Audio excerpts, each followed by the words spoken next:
Making headlines this hour, President says that every endeavor of the administration is in favor of the people and appeals to all citizens for their support in all its undertakings.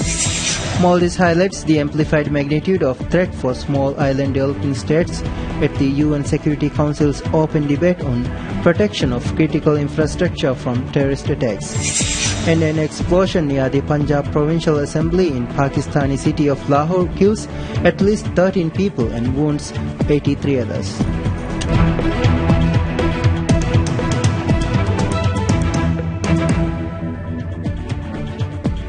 Bismillahirrahmanirrahim. Assalamu alaikum. Welcome to News in English here on TVM with me, Hafiz Abdul Sattar. And now the news in detail. Noting that every endeavor of administration was in favor of the people, President Abdullah Yamin Abdul Gayoom appeals to all citizens for their support in all its undertakings. The President made the remark while addressing the people of Himafushi Island at a function held yesterday to mark the completion of the island's reclamation project. Under the project carried out by the Ministry of Housing and Infrastructure, a total area of 21.6 hectares was reclaimed. In his speech, the President welcomed all citizens to bring their concerns to the administration's attention without resorting to continuous protest, which leads to public discord. He also highlighted the importance of recommendations for improvement on the administration's part instead of always calling out its shortcomings. President Yamin reminded that sustaining the Maldives as a peaceful country with the people who respect one another was in the hands of the citizens themselves.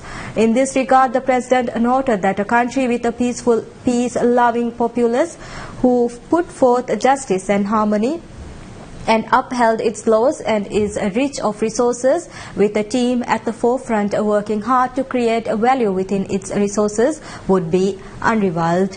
The President was accompanied at the ceremony by Minister of Housing and Infrastructure, Dr. Muhammad Muiz, and the Deputy Vice President of the Progressive Party of Maldives and Parliament member of Funadu constituency, Abdul Rahim Abdullah. The Maldives highlights the amplified magnitude of a threat for small island developing states at the United Nations Security Council's open debate on protection of critical infrastructure from terrorist attacks. United Nations Security Council Permanent Representative of Maldives to the United Nations, Ahmad Sarir, emphasized on the need for coordination for small countries, including small island developing states such as the Maldives. He said the Maldives has developed a robust institutional framework for taking a coordinated and whole-of-society approach to countering terrorism and violent extremism through concrete measures and cross-cutting policies. Permanent Representative Sarir added that last year the Maldives implemented a state policy on terrorism and violent extremism and are currently in the process of formulating a national counter-terrorism strategy and counter-terrorism response plan as part of the policy. According to Sarir, the implementation of these programs will be guided by the National Counter-Terrorism Center, also established last year with an express mandate to lead and coordinate the work of all state institutions with respect to terrorism and violent extremism. Sarir added that a key component of this state policy is the development of programs aimed at safeguarding tourist resorts and the travel industry, which is a critical sector of the country's economic and security programs for seaports, airports, and sectors of major economic infrastructure. He further said these are focal points of policies for protecting critical infrastructure in any country, but their importance is only magnified for SIDS given their small size, geographic isolation and limited resources. The Maldives strongly condemns a deadly blast in the Pakistani city of Lahore that left at least 13 people dead. The condemnation came in a tweet sent out by the Maldives Embassy in Pakistan shortly after the attack. The embassy also confirmed in the tweet that Maldivian students in Lahore are safe. Citing local emergency rescue service, a Pakistani media reported that over 80 people were wounded in Monday's explosion near the Punjab Provincial Assembly.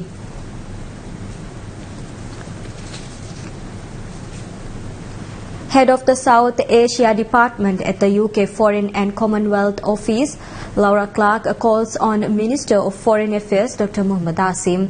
At the meeting held at Ministry of Foreign Affairs yesterday, the Foreign Minister reflected on the bilateral relations between the Maldives and the United Kingdom and discussed ways of further strengthening the existing ties, especially in the area of trade and investment and counter-terrorism cooperation. Foreign Minister was accompanied by Secretary Bilateral Ahmad Khalil. Clark was accompanied by Ambassador of the United Kingdom to the Maldives, James Dowris, and a political officer at the British High Commission in Colombo, Ahmad Zaki. President Abdullah Yamin Abdul Gayoom reappoints Muhammad Shahudi as Chief of Protocol at the Ministry of Foreign Affairs. The reappointment was made at the level of a Deputy Minister.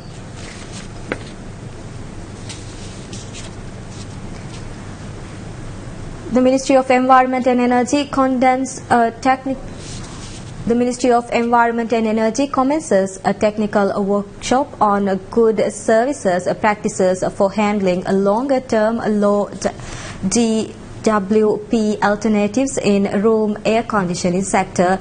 The workshop, organized by Environment Ministry and United Nations Environment Programme (UNEP) in collaboration with China Trust Fund project, was held at the Maldives Polytechnic. The purpose of the 3-day workshop is to exchange and share information on the current status of alternatives in the refrigeration air conditioning sector and to teach methods of handling, transporting and servicing of these alternatives. Speaking at the opening ceremony, Minister of State and Environment and Energy Abdullah Ziad highlighted that the success of all such activities depend on a continuous commitment and cooperation from organizations such as UN Environment and China Trust Fund, using the success of HCFC phase-out management as an example. The workshop includes presentations on servicing, installing and safe handling of flammable refrigerants and will conclude with theoretical and practical sessions in the upcoming 2 sessions.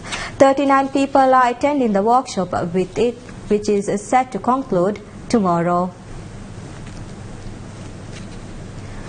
Maldives Transport and Contracting Company (MTCC) says the development of Maldives Southwest Harbour will be completed in April 2017.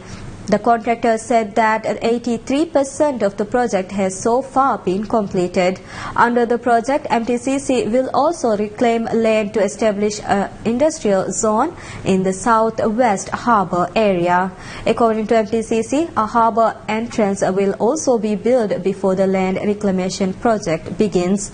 MTCC further said that rock boulders needed for the project have been brought to the harbour area and that the project will be completed on schedule.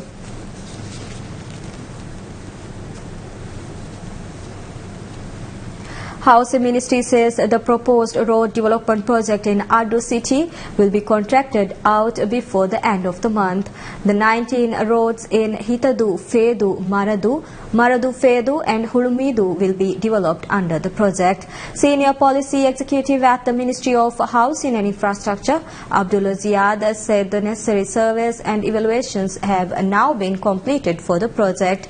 He added that a project would be open for tender and that the Ministry hopes to find a contractor before the end of the month.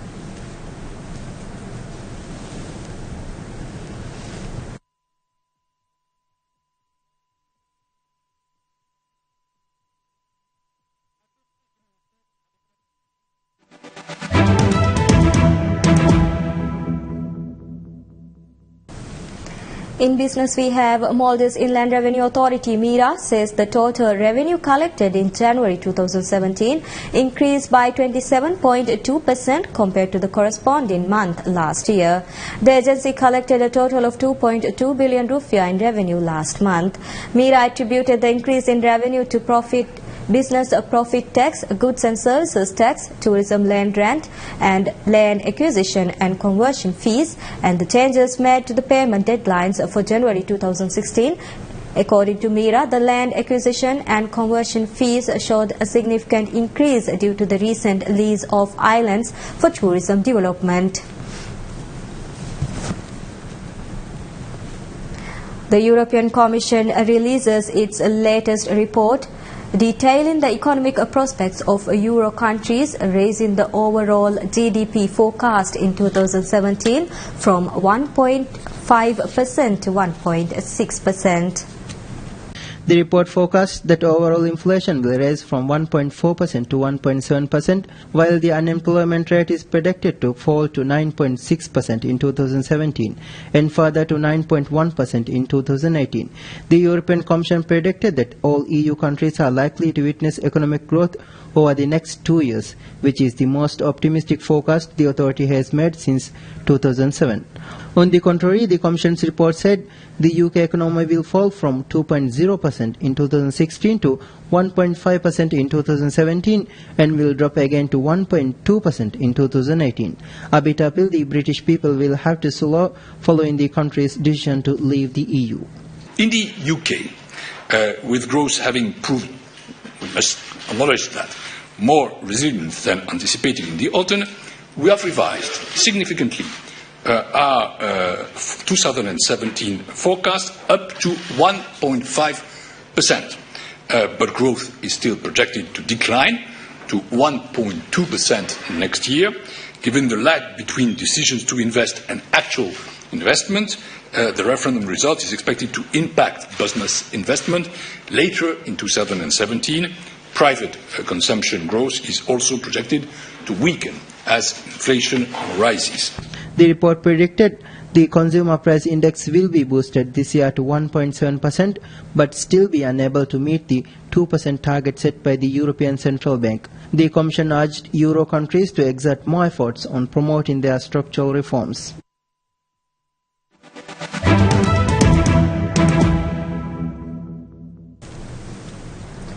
Residents of Lahore were shocked on Tuesday after an explosion near the Punjab Provincial Assembly in Lahore, Pakistan, killing at least 13 people and wounded 83 others a day earlier. The Punjab government declared a day of mourning, which was observed across the province to express solidarity with the victims. Inspector General of the Police in Punjab said that 5 police officers were also among the dead when an explosion targeting a protest organized by Pakistan's chemist and pharmaceuticals manufacturers. Residents of Lahore said the peace they have had recently is now interrupted again. A militant group called Jamaatul Ahrar, a faction of the Pakistani Taliban, who have been battling the state for years, claimed responsibility. The faction, which killed more than 70 people in a Lahore park in an Easter Day bombing last year, said the attack marked the start of a new campaign to target government departments and officials. Malaysia aid ship flotilla arrives in Bangladesh with goods to help Rohingya refugees escaping Myanmar. The Malaysian aid ship docked in Bangladesh on Tuesday, carrying aid for hundreds of thousands of Rohingya Muslims who have fled from Myanmar, many citing abuses by the Myanmar security forces. A Bangladesh government official said the ship docked at the Chittagong port after anchoring off the coastal town of Teknaf near the Myanmar border, and arrangements were being made to unload its cargo. A port official in Chittagong said a ceremony would be held on Tuesday with a senior foreign ministry official and Malaysia's ambassador in attending to receive the shipment. Nearly 70,000 Rohingya have fled from Buddhist majority Myanmar's Rakhine state to Bangladesh to escape a crackdown launched by the Myanmar security forces. The UN Human Rights Office said in a report this month, Myanmar's security forces had committed mass killings and gang rapes of Rohingya Muslims and burned their villages. The violence has dismayed and outraged some of Myanmar's neighbors, with mostly Muslim Malaysia being particularly vociferous in its criticism. It has supported Muslim groups and aid organizations to arrange a shipment of more than 2,000 tons of aid for Rohingyas. The 70,000 new arrivals join more than 200,000 Rohingyas already in Bangladesh, many living in camps who fled earlier crackdowns in Myanmar. UN officials working with refugees in Bangladesh have told Reuters the death toll in the Myanmar security sweep could be more than 1,000 Rohingya have faced discrimination in Myanmar for generations. They are not classified as a distinct group under Myanmar's citizenship laws and are regarded instead as illegal immigrants from Bangladesh entitled only to limited rights. About 1.1 million Rohingya live in apartheid-like conditions in northwestern Myanmar. And 2 soldiers have been killed as an encounter broke out in Bandipora district of Indian Kashmir. Following a tip-off about the presence of militants in Hajin area of the district, security forces cordoned off the area and launched a search operation. During the search operation, the militants opened fire on the security forces and a gun battle ensued. Heavy exchange of fire is currently underway between the 2 sides. At least 4 more militants are holed up in the area. The encounter comes 2 days after 7 people, including 4 militants and 2 soldiers, were killed in a gun battle in Kulgam district of the volatile province. There has been a spate in militant attacks in Kashmir since India last September announced surgical strikes against suspected militants attempting to infiltrate from Pakistan-occupied Kashmir. India has long accused Pakistan of using Kashmir-based militants as a proxy to mount attacks on Indian soil. Pakistan denies giving any aid to Kashmir-based militants. India's regional All India Anna Dravida Munnetra Kazhagam party chief Sasikala Natarajan says she is hopeful of acquittal in a corruption case ahead of the verdict that will decide her political future. The Supreme Court of India is expected to pronounce the verdict on Tuesday in a disproportionate assets case in which late Chief of Southern Tamil Nadu State J. Jayalalita and Natarajan were accused. The verdict is being eagerly awaited as Natarajan, who has been elected the leader of AIADMK legislature party, has already made a claim for the post of Tamil Nadu Chief Minister. Jayalalita, Sasikala and her relatives V.N. Sudhakaran and Elavarasi were accused of allegedly amassing disproportionate assets to the tune of $9.94 million during Jayalalita's stint as the state chief between 1991 to 1996. They were also held guilty by the trial court and sentenced to 4 years with a fine of $1.49 million each.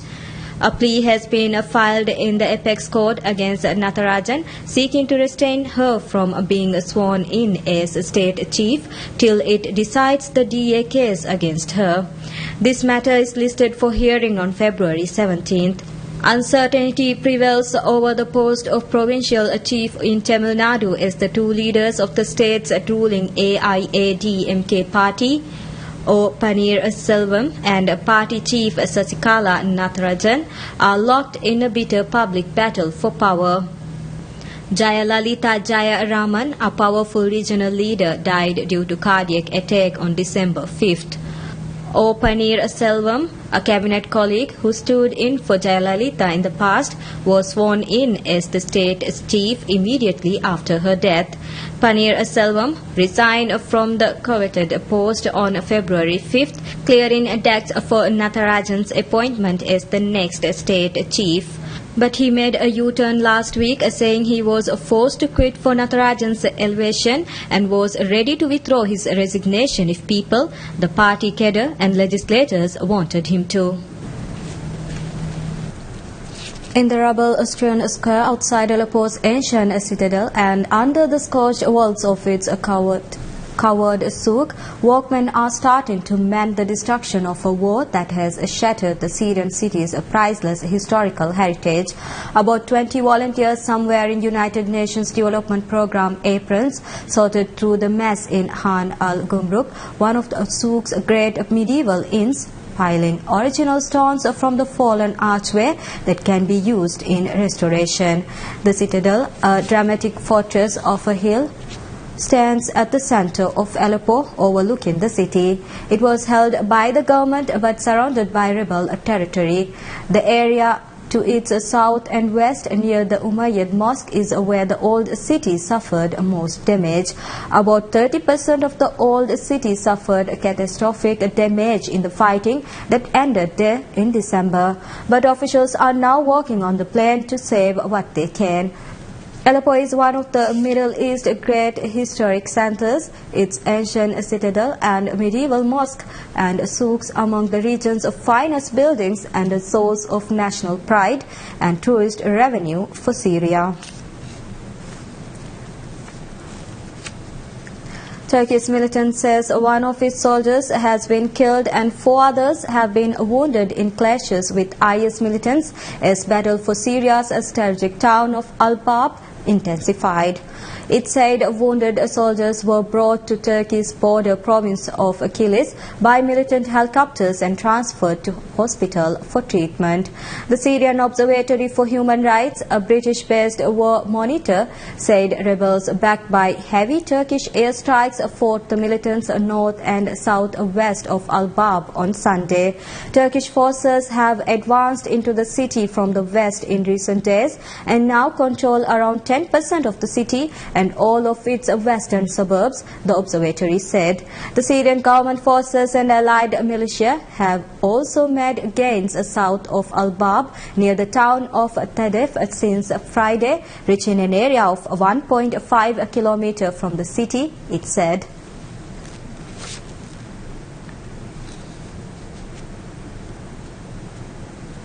Some 1,700 new recruits get ready to join Iraq's Nineveh police forces by the end of this week. The Australian trainer Colonel Richard Wagg said the recruits will be deployed to eastern Mosul to hold ground, while other units from the Iraqi army move forward to recapture the western side of the city that has been under IS control for more than 2 years. Monday's training, which was the final training exercise for the current recruits, took place in the sprawling Taji military base just outside Baghdad, where other member countries of the US-led coalition and the Iraqi forces are based.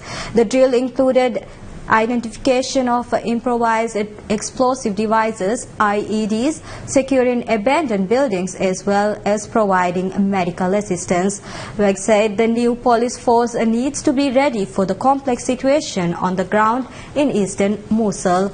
Australian and New Zealand military are helping train various units of the police and Iraqi army as part of the Building Partner Capacity mission that was launched after IS took control of large swaths of Iraq and Syria in 2014.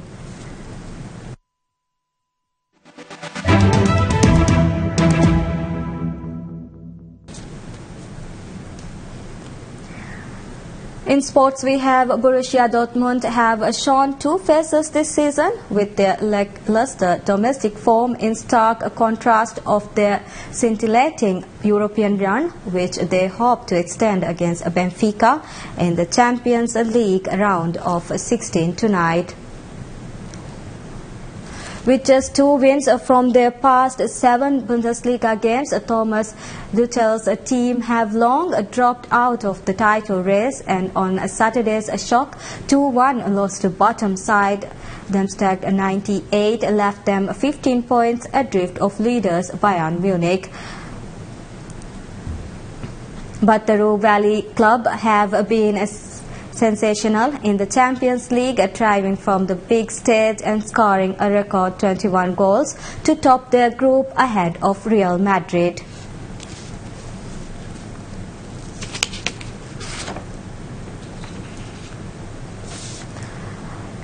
Before summing up, we'll look at the light news. An Australian police officer fries an egg on the bonnet of his vehicle during the recent heat wave in the Queensland town of Birdsville. A video posted on Queensland Police Service's Facebook page shows an officer cooking an egg with a frying pan sitting on top of a vehicle parked on Big Red, the red sand dunes that make up Simpson Desert in Australia. The video was posted on Friday and has garnered over 3 million views within 5 days. A report by the Australian Broadcasting Corporation ABC News said the Bureau of Meteorology recorded the afternoon temperature in Birdsville has not dipped below 41 degrees Celsius since January 26 until Sunday, February 12. Birdsville usually records a February maximum of 38 degrees Celsius, but this year the temperature set a record of top 47.1 degrees Celsius last Sunday. The extreme heat rolling out of Australia's desert interior also pushed temperatures in the northeastern state of Queensland and the Australian Capital Territory, home to the capital Canberra, to uncomfortable levels over the weekend. And that's all we have for this hour. Thank you for watching. I wish you all a very pleasant night ahead.